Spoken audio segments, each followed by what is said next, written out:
اینجا خراسان شمالی، شهر شیروان، روستای هنامه، غارهای دستکنده مربوط به قرون اولیه.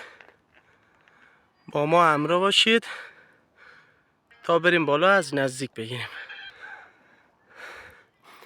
ببینید به چه زیبایی و به چه ظرافتی تراشیده شدن.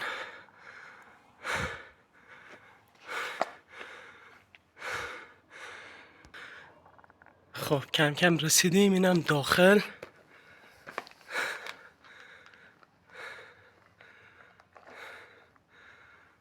داخلشون تاریکه. یه پنجره خوشگلم اینجا دارن، حالت دوربین بوده.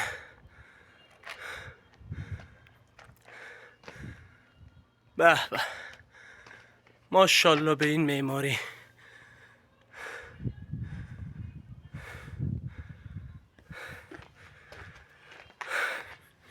نمای پایینم بگیرم ببینید و لذت ببرید.